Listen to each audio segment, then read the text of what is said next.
말씀에 들어가기에 앞서서 퀴즈를 하나 드리겠습니다. 성경에 나오는 이 사람은 누구일까요?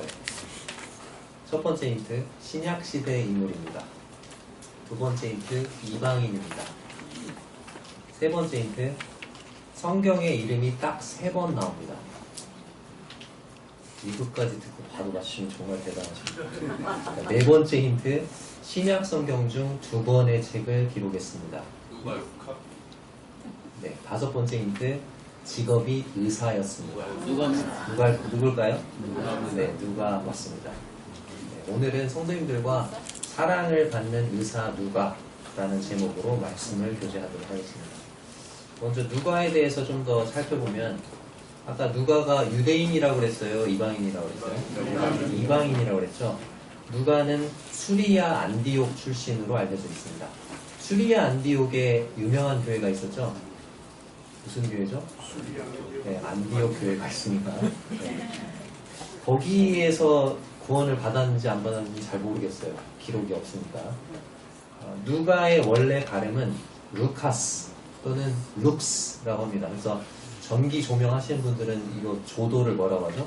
몇 룩스라고 하죠. 그 룩스가 이 누가하고 똑같은 말입니다. 이 누가라는 이름은 유대식 이름이 아니에요. 헬라식 이름입니다. 그렇기 때문에 누가는 이방인이라는 걸 알 수 있고요. 이 누가의 이름의 뜻은 아까 룩스라고 했잖아요. 조도. 그래서 이 누가의 이름의 뜻은 빛나다, 빛난다, 총명하다, 그런 뜻을 가지고 있습니다. 아까 누가가 2권의 책을 기록했다고 했는데 무슨 책과 무슨 책을 기록했을까요? 네, 누가복음과 사도행전입니다. 자, 그렇다면 누가복음과 사도행전의 수신자의 이름을 기억하십니까? 네, 데오빌로라는 사람이 누가복음과 사도행전의 수신자가 되죠. 이 데오빌로라는 이름의 뜻도 재밌어요. 데오빌로에서 데오는 테오스라는 말을 썼어요. 데오스. 데오스는 하나님, 신이란 뜻이에요. 그 자매님들 냉장고 중에 좋은 냉장고 이름 뭐죠? 디오스. 네, 디오스가 데오스에서 왔습니다. 감히 냉장고에다 하나님 이름을 붙이다니. 그래서 그런지 냉장고가 좋은 것 같아요. 네. 디오스. 그래서 필리핀에 가시면 하나님을 디오스라고 불러요. 실제로. 데오는 데오스에서 왔고 하나님이란 뜻이고, 빌로는 필로스. 필로스 어디서 많이 들어보셨죠? 네, 사랑이란 뜻이죠. 친구란 뜻도 있어요. 그래서 데오빌로는 어떤 뜻이냐면 하나님을 사랑하는 자, 또는 하나님께 사랑받는 자, 또는 하나님의 친구라는 뜻이 되겠습니다. 자, 데오빌로 이름이 좋죠? 참 이름이 좋아요. 근데 누가복음에서 누가가 데오빌로를 각하라고 부르는 것으로 봤을 때 데오빌로는 로마의 고위 관직에 있었던 사람이었다. 그걸 알 수 있고, 누가는 그런 고위 관직에 있는 그 로마 사람과 친분을 가지고 있었다는 걸 알 수 있죠. 그리고 누가가 누가복음과 사도행전에서 사용하고 있는 그 문체를 살펴볼 때 누가도 사회적으로 교양이 있고 높은 신분에 속해 있는 사람이었다는 것을 알 수 있습니다. 성경에서 누가의 이름이 성경에 총 몇 번 나온다고요? 네, 3번 나온다고 말씀드렸는데 그 3군데를 한번 하나씩 찾아서 읽어보겠습니다. 먼저 골로새서 4장 14절입니다. 골로새서 4장 14절입니다. 신약성경 328쪽입니다.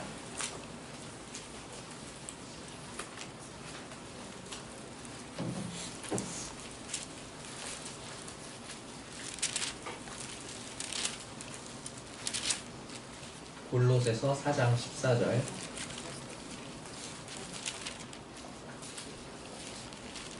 골로새서 4장 14절입니다. 같이 한번 읽어볼게요. 시작.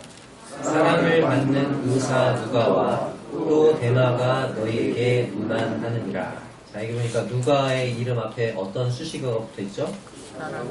네, 사랑을 받는 의사 누가. 왜 누가는 이렇게 사랑을 받게 되었을까요? 이거 누구에게 사랑을 받았을까요?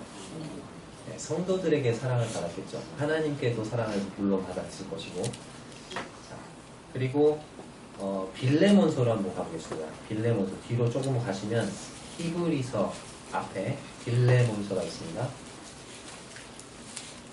352쪽입니다. 신약성경 352쪽 빌레몬서 24절입니다.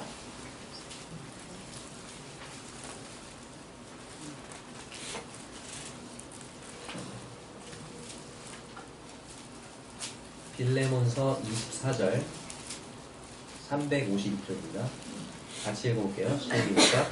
또한 나의 동역자 마가, 아리스다고, 데마, 누가가 문안하느니라.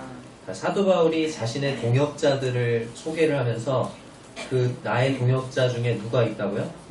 누가가 있다. 사도 바울이 자신의 동역자라고 누가를 소개하고 있습니다.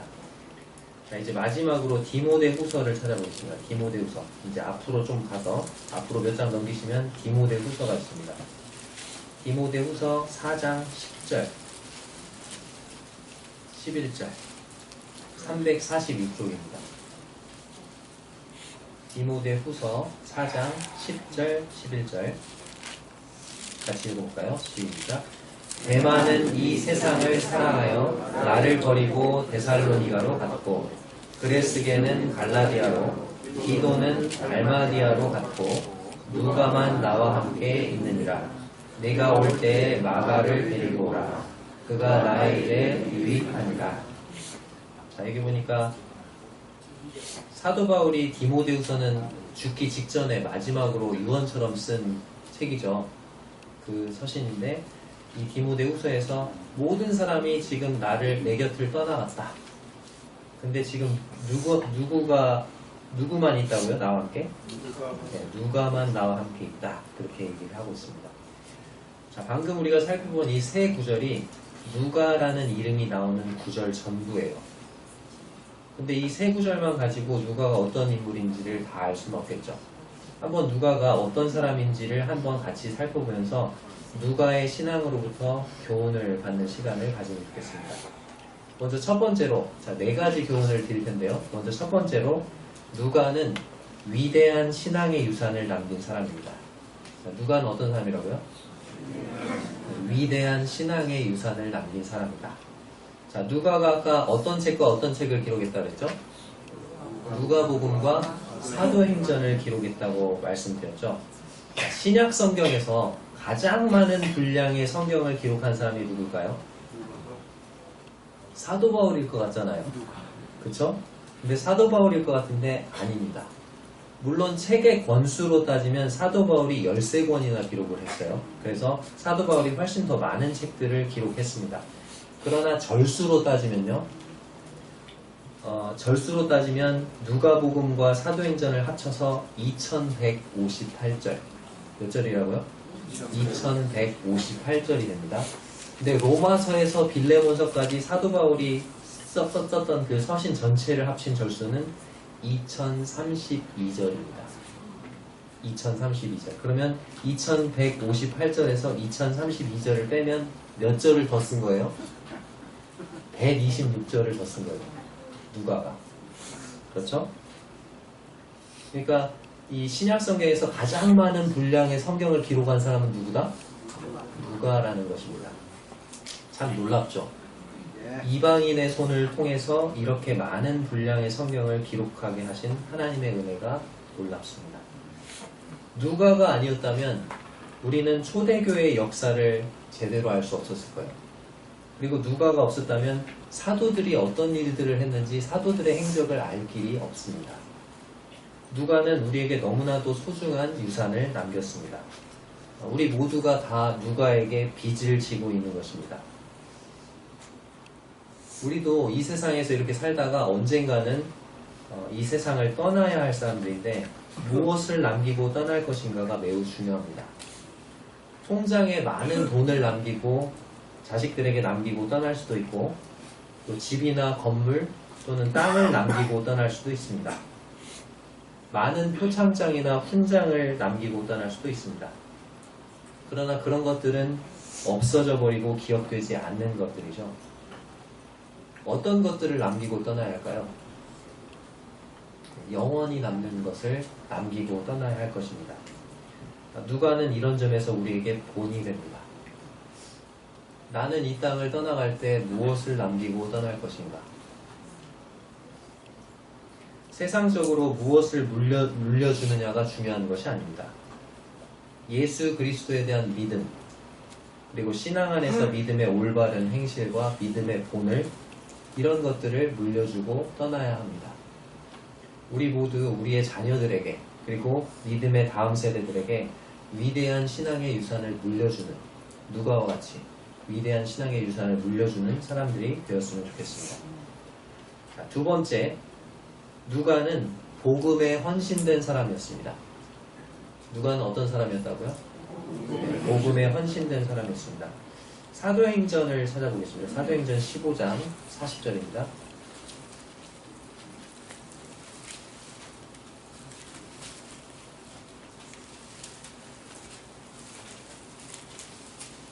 누가의 이름은 나오지 않지만 누가의 행적을 한번 찾아볼 거예요.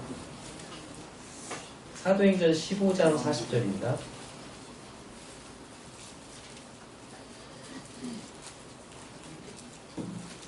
신약성경 214쪽입니다.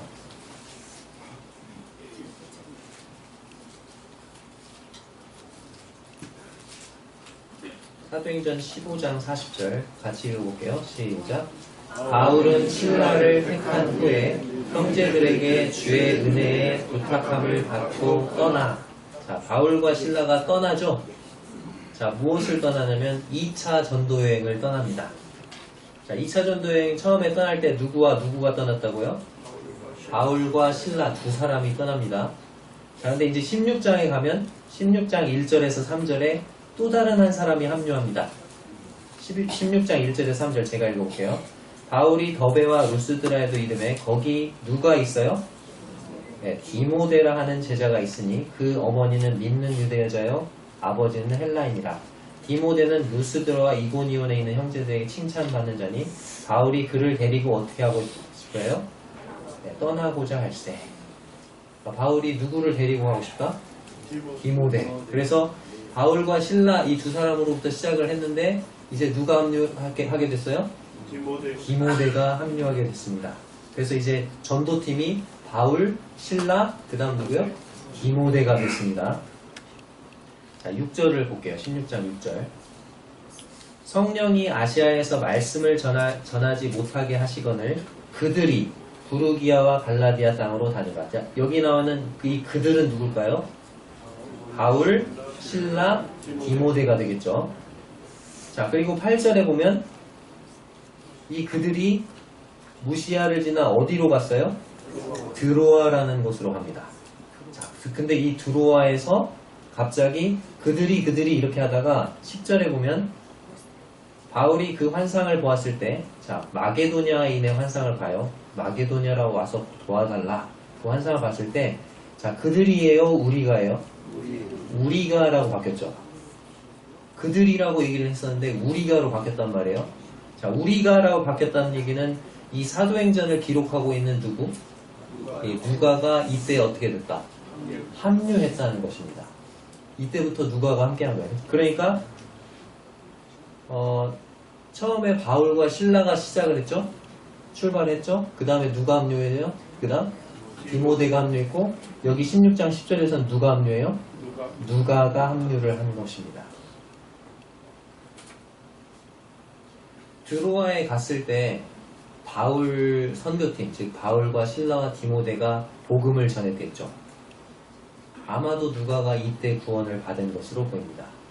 그리고 누가는 구원받은 즉시로 자신의 삶을 복음을 위해 헌신하기로 결심하고 바로 바울 선교팀을 따라갑니다.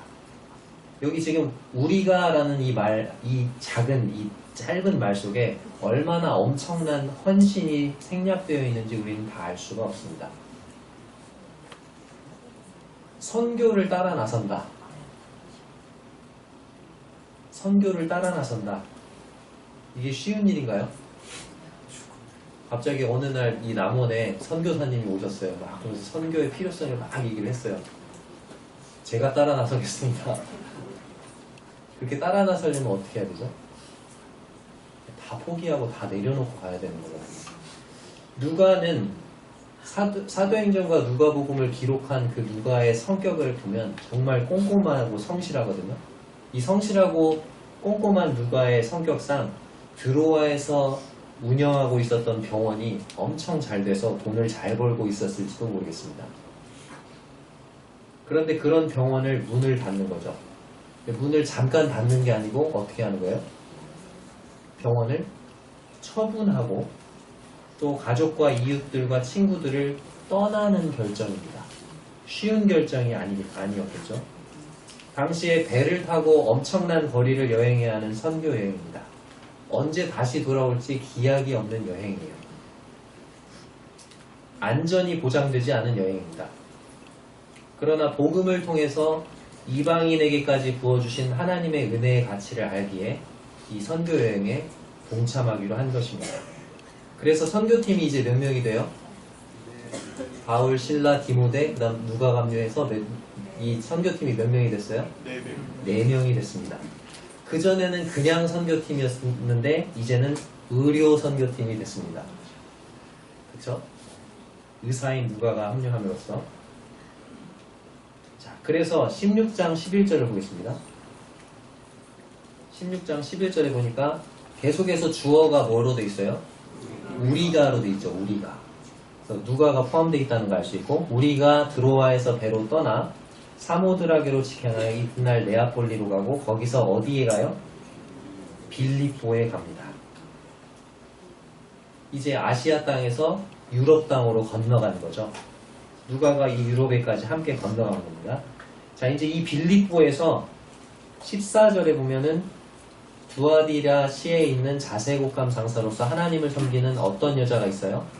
루디아라는 자매님이 이때 구원을 받죠. 그래서 루디아 가정이 예수님께 돌아오게 됩니다. 그리고 16절에 보면 또 어떤 사람이 구원받죠? 네, 귀신 들린 여종이 있었어요. 근데 그 귀신을 쫓아내주죠.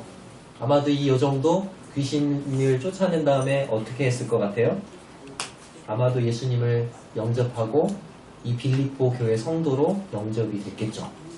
자, 그리고 19절에 이 귀신을 쫓아냈다고 그 주인들이 막 바울과 실라를 붙잡아가지고 19절에 보니까 끌어가죠.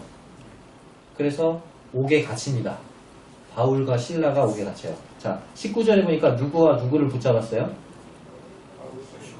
바울과 실라를 붙잡죠. 4명인데 4명 중에 몇 명만 붙잡아갔어요? 바울과 실라만 붙잡아갔어요. 그리고 옥에 가둬요. 옥에 갇힙니다. 그리고 이 일을 통해서 하나님이 놀랍게 빌립보 간수의 가정이 주님께 돌아오도록 역사하십니다. 그렇죠? 33절 보겠습니다. 그 밤 그 시각에 간수가 그들을 데려다가, 이 그들이 누구예요? 바울과 실라가 되겠습니다. 그들을 데려다가 그 맞은 자리를 씻어주고 자기와 그 온 가족이 다 세례를 받은 후, 이렇게 돼 있죠. 그들을 데리고 자기 집에 올라가서 음식을 차려주고 그와 온 집안이 하나님을 믿음으로 크게 기뻐하니라, 이렇게 되어 있습니다. 그리고 이제 빌립보 간수 가정이 주님께 돌아오게 되고 40절에 보면 40절 두 사람이 옥에서 나와, 이 두 사람이 누굴까요? 바울과 실라겠죠. 바울과 실라가 옥에서 나왔어요. 루디아의 집에 들어갔어요. 형제들을 만나봐요. 그리고 위로하고 어떻게 했어요? 갔어요. 자, 그러면 바울과 실라만 간 거죠? 4명이 왔는데 누구와 누구만 갔어요? 바울과 실라만 갔어요. 자, 그러면 빌립보 교회에는 누구가 남았습니까, 지금? 디모데와 누가가 남아있는 거죠. 그죠? 디모데와 누가가 남아있는데 17장에 보면 17장에서는 이제 데살로니가, 베레아, 아덴에서 전도가 나오는데 17장 14절을 볼게요.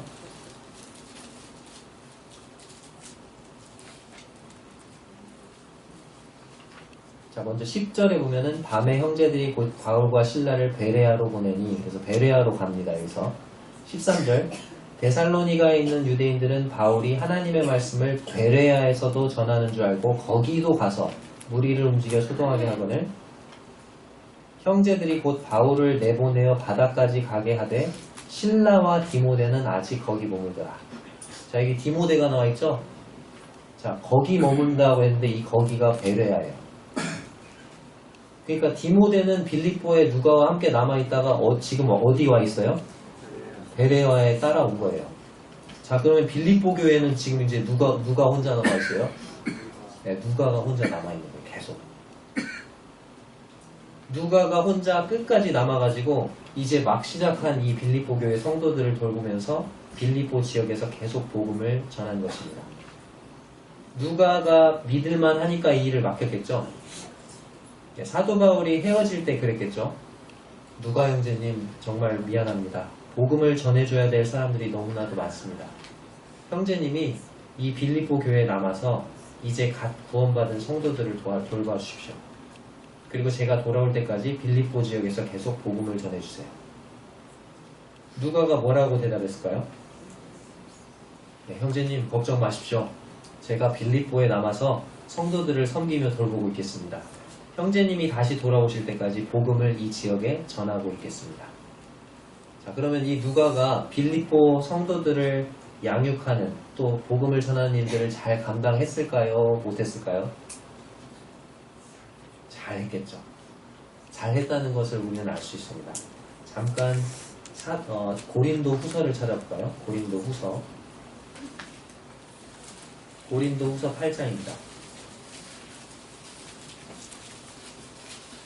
8장 1절에서 5절. 신약성경 293쪽입니다.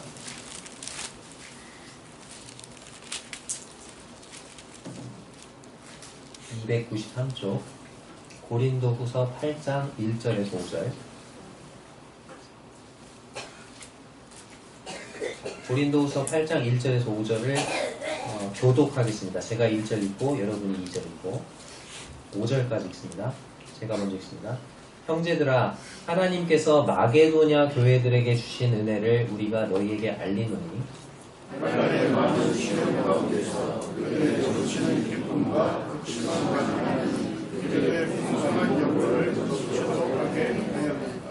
내가 증언하노니 그들이 힘대로 할 뿐 아니라 힘에 지나도록 자원하여 이 은혜와 성도 속인 일에 참여하게 되하여 우리에게 간절히 구하니 우리가 바라던 것뿐 아니라 그들이 먼저 자신을 주께 드리고 또 하나님의 뜻을 따라 우리에게 주었도다. 사도 바울이 지금 고린도 성도들한테 마게도냐 교회 성도들의 그 헌신에 대해서 자랑하고 있어요. 이 마게도냐 교회들 중에 어떤 교회가 있었어요? 마게도냐 교회들 중에 아까 처음에 우리가 살펴봤던 빌립보, 데살로니가, 베레아 교회가 있습니다. 그쵸? 근데 이 마게도냐에 있는 지역에 있는 교회들 중에 가장 대표적인 교회가 어떤 교회예요? 가장 수고와 헌신과 사도 바울을 돕는 일을 가장 잘한 교회가 있습니다. 어디 교회죠? 빌립보 교회입니다. 빌립보 교회. 자, 이 마게도냐 교회들이 얼마나 하나님께서 마게도냐 교회들에게 주신 은혜를 너희에게 알려준다. 그러면서 2절에 보면은 마게도냐 교회 성도들이 환난의 많은 시련 가운데 있었는데 그럼에도 불구하고 넘치는 기쁨으로 또 극심한 가난 가운데서도 어떻게 했어요? 풍성한 연보를 넘치도록 했다. 그들의 힘대로 할 뿐 아니라 힘에 지나도록 했다. 그리고 우리가 막 그렇게 도와달라고 이렇게 얘기하지도 않았는데 이 은혜와 성도 섬기는 일에 참여함에 대해서 우리에게 간절히 구했다. 제발 우리도 하게 해주세요. 이렇게 돕게 해주세요. 이렇게 했다는 거죠. 5절에 보니까 그들이 먼저 어떻게 했다고요? 그들이 먼저 자신을 주께 드렸다. 하나님께 자신을 드리고 하나님의 뜻을 따라 우리에게 주었다. 놀라운 간증 아닙니까? 이와 같은 아름다운 간증을 나타낸 마게도냐 교회들, 그리고 그 마게도냐 교회들 가운데 대표적인 교회로 어떤 교회가 있었다? 빌립보 교회가 있었고, 그 빌립보 교회는 이와 같이 성도들을 이와 같이 헌신하게 잘 양육하고 가르친 누가 있었다? 누가가 있었다. 라는 것이죠.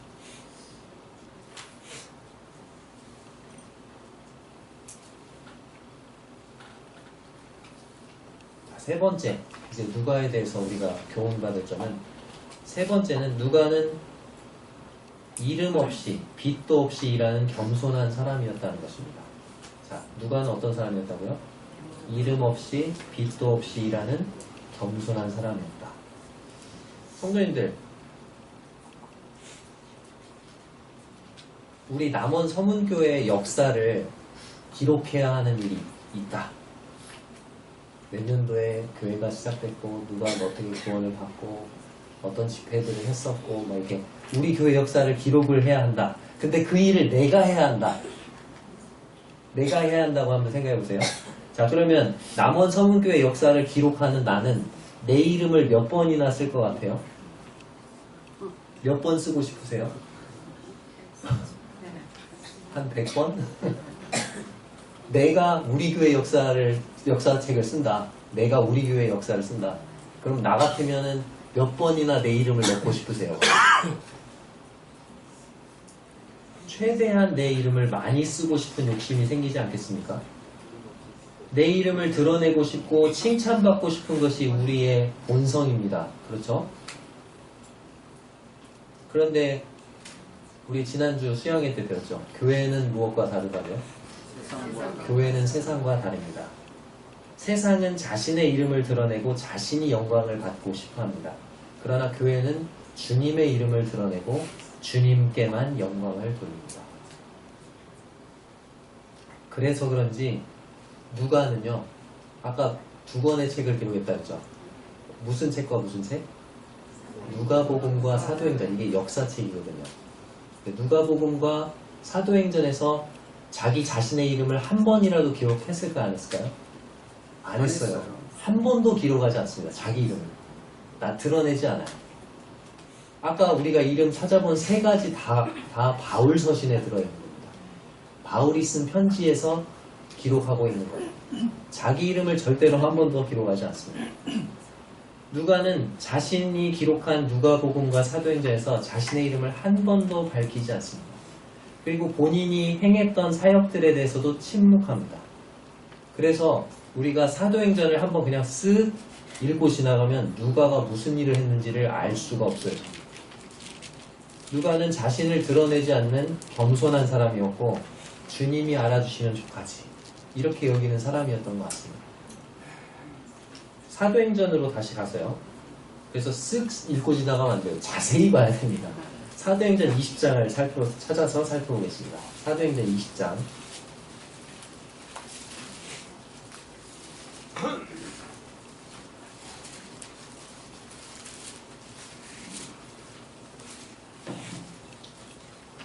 사도행전 20장 1절입니다.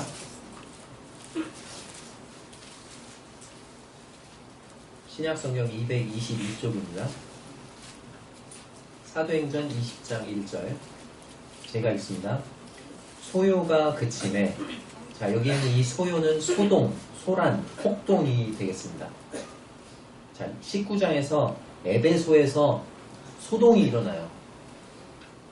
그다 에베소 사람의 아덴이여 그러면서 바울이 에베소에서 복음을 너무 많이 전하니까 에베소에서 팔던 아데미 신전 여신 상 이런 것들이 안 팔리는 거예요. 그러니까 막 소란을 일으킵니다. 그래가지고 바울이 떠나게 되죠. 그래서 소요가 그침에 바울은 제자들을 불러 권한 후에 어떻게 합니까? 작별하고 어떻게 해요? 떠나요. 에베소를 떠납니다. 그리고 어디로 가죠? 마게도냐로 가니라 그랬어요. 자, 아까 말씀드렸죠. 마게도냐에 어떤 교회가 있다? 빌립보, 데살로니가, 베레아가 있다. 자, 그러면 마게도냐에 가서 2절에 보면 그 지방으로 다녀가며 여러 말로 제자들에게 권했다고 되어 있으니까 분명히 어느 교회를 갔을 것이다. 빌립보 교회를 갔겠죠. 자, 그럼 빌립보 교회에는 누가 있었죠? 누가가 있었죠. 그죠? 누가를 빌립보에 가서 누가 형제님을 오랜만에 만났겠죠. 얼마 만에 만났는지 아세요? 6년 만에 만납니다. 왜냐하면 2차 전도여행 시작할 때 헤어졌어요. 빌립보에서. 그리고 3차 전도여행 끝날 때 만나는 거니까 거의 6년 만입니다.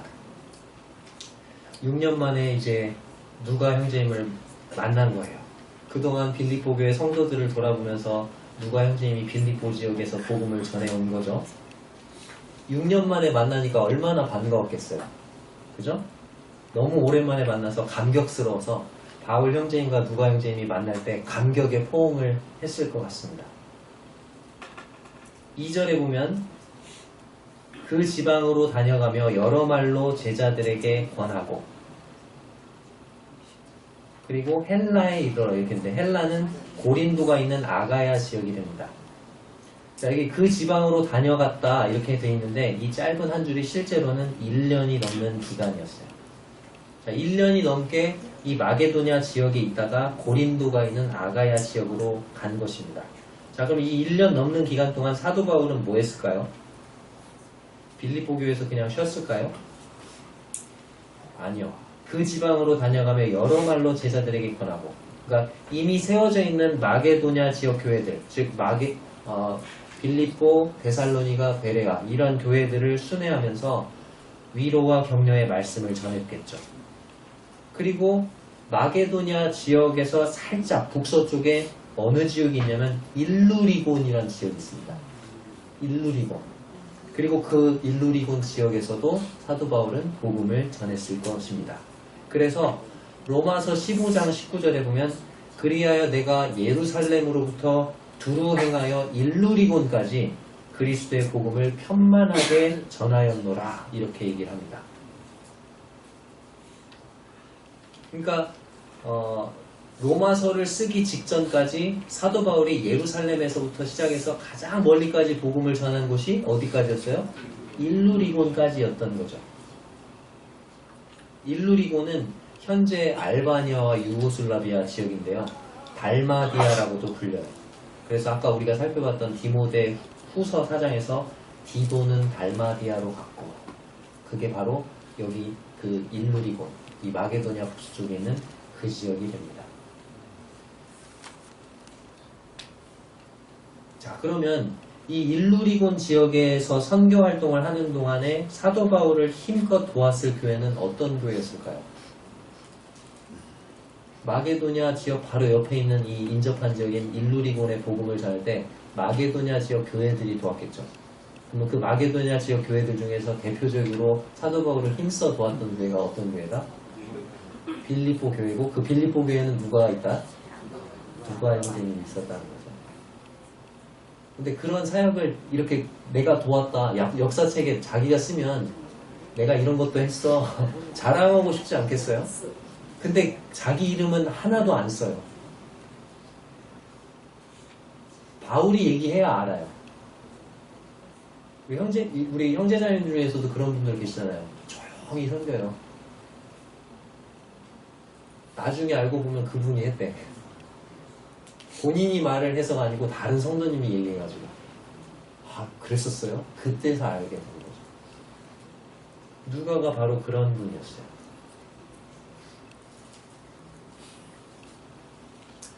세상은 어떻죠? 세상 사람들은 어떻게 합니까? 내가 한 일을 안 알아준다. 그럼 어떻게 하죠? 네. 삐져요, 삐져. 내가 한 일 안 알아줘? 삐져요. 화를 냅니다. 토라집니다. 그리고 그 일을 하던 것을 손을 놔버려요. 에이, 아무도 안 알아주는데 이 일에서 뭐해? 손을 놔버립니다. 우리는 그러면 돼야 안 돼요? 우리는 그러면 돼야 안 돼요? 아까 말씀드렸죠. 교회는 무엇과 다르다? 세상과 다르다. 세상은 남이 알아줘야 하죠. 교회는요. 남이 알아주지 않아도 하는 것입니다. 왜? 누가 알아주십니까? 하나님이 알아주십니다. 세상은 다른 사람들이 나를 알아주기를 바랍니다. 다른 사람들의 평가가 중요해요. 그러나 교회는 다른 사람들의 평가보다도 주님의 평가가 더 중요합니다. 다른 사람들이 나를 알아주느냐보다 주님이 나를 알아주시느냐가 더 중요합니다. 누가와 같이 이름도 없이 빛도 없이 섬기시는 우리 남원 서문교회 성도님들이 되시기를 바랍니다. 하나님께서 우리의 섬김을 기억해 주시고 반드시 보상해 주실 것입니다. 자, 이제 네 번째. 누가는 충성스러운 동역자였습니다. 누가는 어떤 사람이었다고요? 충성스러운 동역자였습니다. 자, 우리 지금 사도행전 20장 펴져 있죠? 20장 6절 보겠습니다.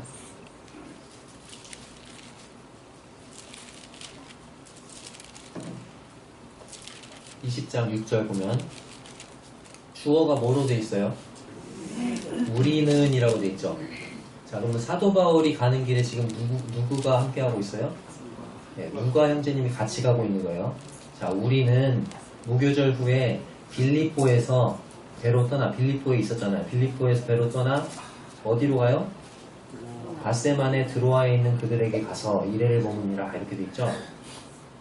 자, 빌립보에서 사역을 했던 누가가 이제 사도 바울과 함께 또다시 함께 떠나는 모습을 봅니다. 지금 이제 어디로 가냐면, 여기 떠나서 어디로 가냐면 예루살렘으로 가요. 이 예루살렘에 헌금을 전달하기 위해서 가는데 누가가 그 여정에 함께 하는 거예요. 이제 성경을 다 찾을 수는 없으니까 예루살렘에 이제 도착을 했어요. 도착을 잘 했는데 거기서 어떻게 되죠? 사도 바울이 붙잡힙니다. 성전을 막 모독한다. 성전에 이방인을 데려왔다. 막 그렇게 고소를 해요. 유대인들이. 그래서 예루살렘에서 도착했다가 붙잡혀요. 그래서 붙잡혀가지고 어디로 가냐면 가이사랴로 갑니다. 그리고 그 가이사랴에서 2년간 옥살이를 해요. 총독 벨릭스에 의해서 구금이 됩니다. 자, 바울이 가이사랴에서 2년간 옥에 갇혀있는 동안에 누가는 뭘 했을까요? 그렇죠.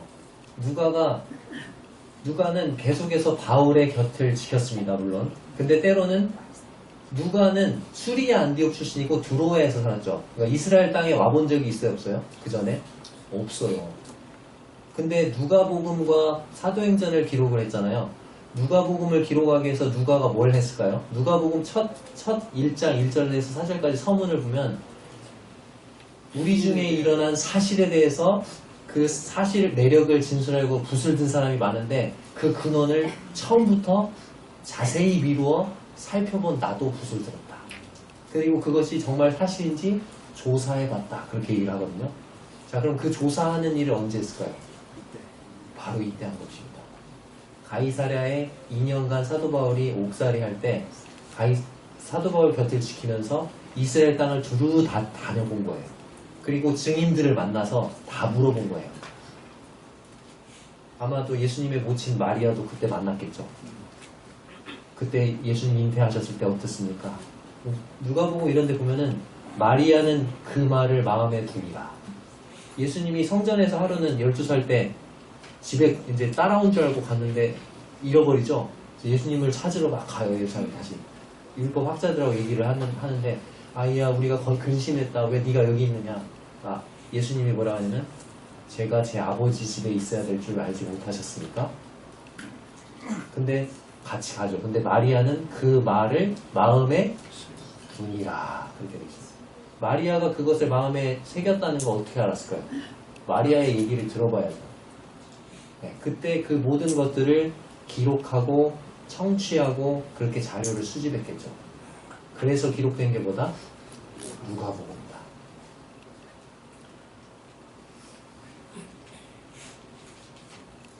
누가는 이때 이스라엘 여러 지역들을 여행하면서 예수님의 행적과 사도들의 행적들을 조사하면서 증인들을 만나보고 증인들의 증언을 자세히 기록하고 정리했을 것입니다. 누가가 이전에 이스라엘 땅에 와본 적이 없기 때문에 그리고 그 이후에도 다시 이스라엘 땅에 돌아오지 못했기 때문에 이 시간은 매우 소중한 시간이었을 거예요. 자, 그리고 이제 2년이 지납니다. 옥살이가 끝나고 로마로 바울이 죄인된 신분으로 호송될 때도 누가가 함께합니다. 27장으로 가볼게요. 사도행전 27장.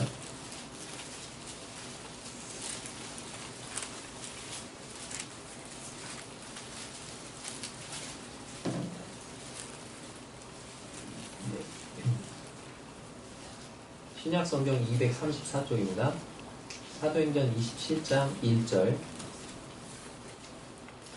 1절 읽기 전에 주어가 뭐죠? 우리가로 돼 있죠. 자, 그러면 로마로 사도 바울이 죄수로 호송되는 이 길에도 누가 같이 가고 있어요?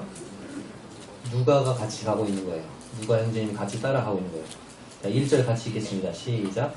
우리가 배를 타고 이달리아에 가기로 작정되매 바울과 다른 죄수 몇 사람을 아구스토대의 백부장 율리오란 사람에게 맡기니. 자, 우리가 배를 타고 어디로 간다고요?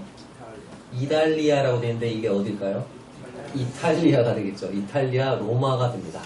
로마에 이제 죄수 호송이 돼가지고 가는 거예요. 가는데 이 누가가 함께 또 가고 있어요. 근데 로마에 가서 황제 앞에서 복음을 증거하는 것이 하나님의 뜻이었어요. 그래서 가는 겁니다. 그럼 로마까지 순조롭게 가면 좋잖아요. 근데 로마에 순조롭게 갈까요? 아니요. 가다가 광풍을 만납니다. 자, 뭘 만나요? 14절. 얼마 안 돼요. 섬 가운데로부터 뭐가 와요?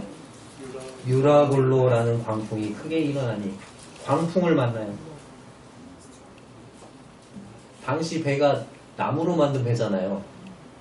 돛을 밟고 바람에 의지해서 가는 배였어요. 당시에는 뭐 지금같이 무슨 뭐 석유 떼서 가는 그런 배가 아니고 바람으로 가는 배. 근데 광풍을 만났으니 어떻게 됐겠어요? 18절에 보면 우리가, 여기도 지금 누가 있어요? 누가가 있는 거예요. 우리가 풍랑으로 심히 애쓰다가 막 풍랑에 배가 침몰될 것 같이 막 이리저리 막 넘실거리는 거예요.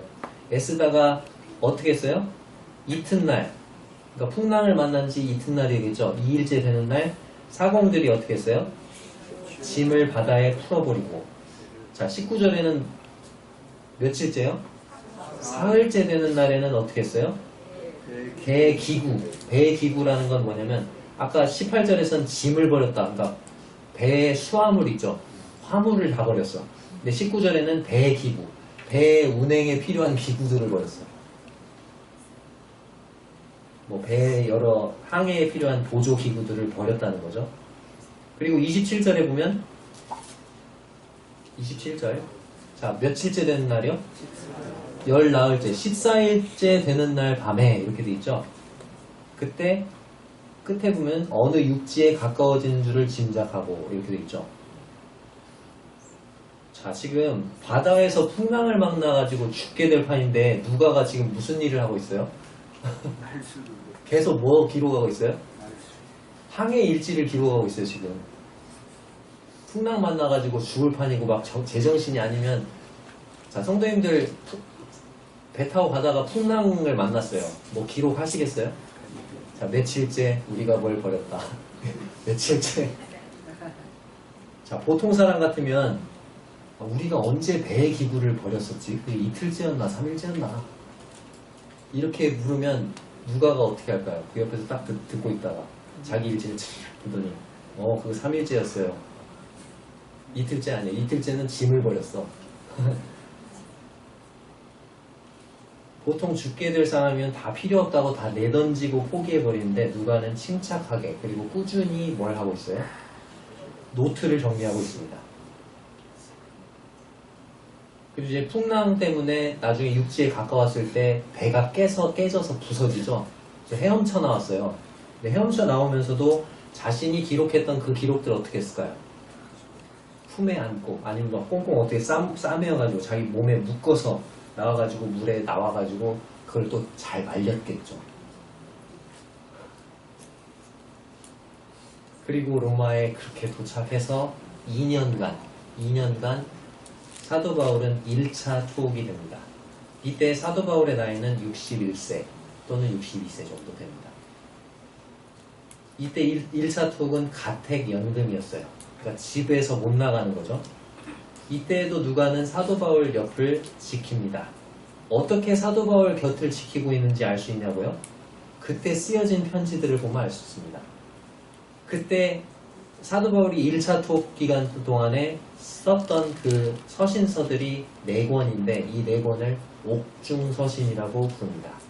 그리고 옥중서신에는 에베소서, 빌립보서, 골로새서, 빌레몬서가 있고 아까 우리가 말씀 시작할 때 읽었던 골로새서와 빌레몬서에서 사랑을 받는 의사 누가가 나와 함께 있다.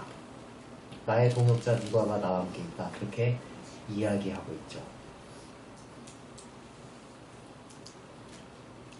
우리 교회 기도 제목이 있죠. 근데 그 교회 기도 제목들을 보다 보면 전국의 일꾼들을 위한 기도 제목이 있는데 중한 질병에 걸린 일꾼들에 대한 기도 제목이 있습니다. 교회를 섬기는 일꾼들이 복음을 전하고 성도들을 섬기면서 받는 마음의 짐과 스트레스가 몸의 중한 질병으로 나타나는 경우가 많이 있습니다. 그렇다면 사도 바울도 가끔 때로 질병에 걸릴 때가 있었을까요? 있었겠죠. 자, 그럴 때마다 누가 사도 바울을 치료해주고 간호해줬을까요? 네, 사랑을 받는 의사 누가. 당시에는 오늘날과 같이 의료 혜택도 없어요. 약도 구하기 힘들어요. 약국이 있었겠어요? 그런 상황에서 누가는 사도 바울에게 큰 힘이 되어 주었을 것입니다. 사랑을 받는 의사 누가. 자신의 의술을 성도를 위해서 그리고 복음을 위해서 사용했기 때문에 얻어졌던 칭호입니다. 우리의 직업과 재능을 가지고 주님을 섬기고 성도들을 섬길 때 우리도 이와 같은 칭호를 얻게 될 것입니다. 사랑을 받는 요리사 누구누구 자매님. 이렇게 말을 했는데 누군가가 떠오르지 않나요, 우리 교회? 사랑을 받는 요리사 누구누구 자매님. 사랑을 받는 기술자 누구누구 형제님. 누군가 막 떠오르지 않아요? 사랑을 받는 정비사 누구누구 형제님. 오늘 안 나오셨네요. 외국 가셨죠? 그리고 2년간 1차 투어 후에 사도 바울은 4년간 훈련합니다. 63세에서 66세까지 이때 그 4년간 훈련한 기간 동안 디도서와 디모데 전서가 기록되었고 아마도 사도 바울은 본인이 꿈꿔왔던 스페인 선교를 이때 실현했을 것입니다. 그리고 다시 붙잡혀서 2차 투옥되었을 때 사도 바울의 나이는 67세. 이번에는 가택 연금이 아니라 지하 감옥이었어요. 춥고 습한 그 지하 감옥. 당시의 황제는 잔인하기로 소문난 네로 황제였습니다. 그리스도인들을 무참하게 탄압하고 학살했던 황제였죠. 사도 바울이 죽음을 앞에 두고 마지막으로 썼던 편지가 무슨 편지다? 디모데 후서인데요. 이 디모데 후서 4장에 누가의 이름이 나옵니다. 아까도 살펴봤는데 다시 한번 찾아보겠습니다. 디모데 후서 4장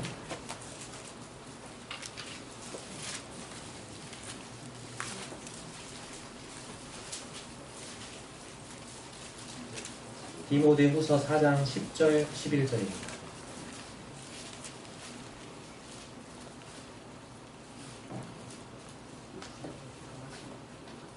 디모데 후서 4장 10절 11절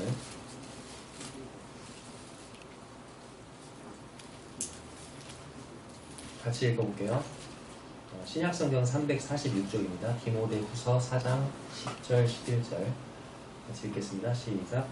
데마는 이 세상을 사랑하여 나를 버리고 데살로니가로 갔고 그레스게는 갈라디아로 디도는 달마디아로 갔고 누가만 나와 함께 있느니라. 내가 올 때에 마가를 데리고 오라. 그가 나의 일에 유익하니라.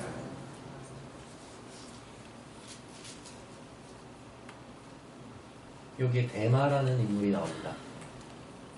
아까 골로새서하고 빌레몬서를 읽을 때 누가가 나와 함께 있어 이렇게 하면서 함께 같이 있다고 1차 투옥 때는 사도 바울 곁을 지켰던 인물이에요. 나의 동역자야 그렇게 소개했던 데마. 근데 이 데마가 어떻게 됐습니까? 네, 믿음을 저버리고 이 세상을 사랑해서 사도 바울을 버리고 어디로 가버렸어요? 데살로니가로 가버립니다. 그리고 여기에 그레스게와 디도가 나오는데 아마도 이 그레스게와 디도는 사도 바울의 요청으로 각각 갈라디아와 달마디아에 있는 교회를 섬기기 위해서 사도 바울이 보낸 것으로 보입니다. 그레스게 형제님 갈라디아 지역을 섬겨주세요. 디도 형제님 달마디아 교회를 섬겨주세요. 보낸 거죠. 자, 이제 누구만 사도 바울과 함께 있습니까? 누가만 나와 함께 있느니라. 죽음을 앞두고 있는 사도 바울 곁에 아무도 없이 외로울 때 유일하게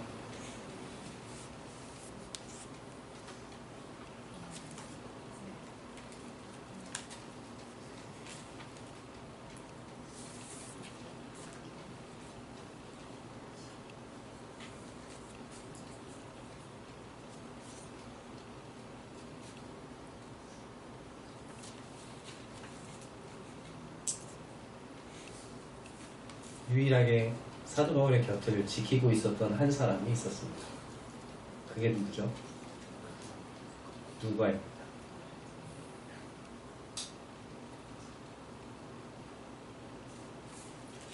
누가는 충성스러운 동역자였을 뿐만 아니라 그냥 충성스러운 동역자가 아니라 끝까지 함께하는 충성스러운 동역자였습니다.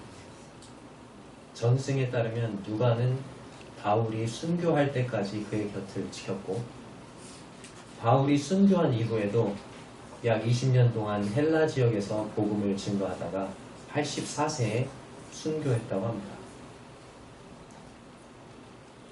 참으로 충성된 동역자죠. 오늘 사랑을 받는 의사 누가라는 제목으로 성경과 말씀을 교제했습니다. 누가의 행적을 자기가 말하지 않아요. 정말 너무 찾기 어려워요. 자기가 무슨 일을 했는지를 기록을 안 해놓으니까. 근데 자세히 읽어보면 누가가 어떤 사람인지 어떤 일들을 했는지 찾아볼 수 있습니다.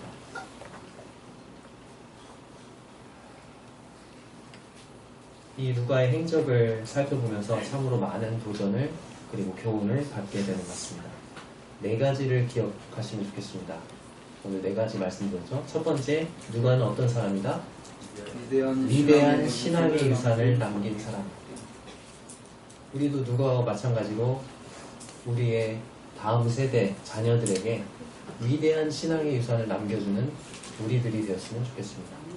두 번째, 어떤 사람이라고요? 복음에 헌신된 사람. 우리의 삶은 무엇에 헌신되어 있습니까? 무엇에 우리의 시간과 물질을 투자하고 있습니까? 누가와 같이 우리의 삶이 복음에 헌신된 그런 삶을 살게 되기를 바랍니다. 세 번째, 어떤 사람이라고요? 누가는? 이름 없이 빚도 없이 섬기는 겸손한 사람. 내가 뭐 했어? 떠버리는 그런 사람이 아니었어. 정말 어렵게 찾아봐야 누가가 이런 일을 했구나 알 수 있는 그런 사람. 그런 사람이 정말 멋있는 사람이겠죠. 주님의 그리스도인의 심판대에서 상을 받을 때 그런 사람이 더 많은 상을 받겠죠. 우리 모두 누가와 같이 이렇게 겸손하게 이름 없이 빚도 없이 섬기는 우리들이 되었으면 좋겠습니다. 마지막으로 4번째, 어떤 사람이라고요? 충성스러운 동역자였습니다. 데마도 처음에는 충성스러운 동역자였죠. 그러나 끝까지 충성된 동역자가 되기는 어렵습니다. 우리 모두 누가처럼 끝까지 주님 앞에 충성된 동역자들이 되었으면 좋겠습니다. 이와 같은 누가의 삶을 본받는 우리 남원 서문교회 성도님들이 되시기를 간절히 바라면서 이상 말씀을 마치겠습니다. 감사합니다.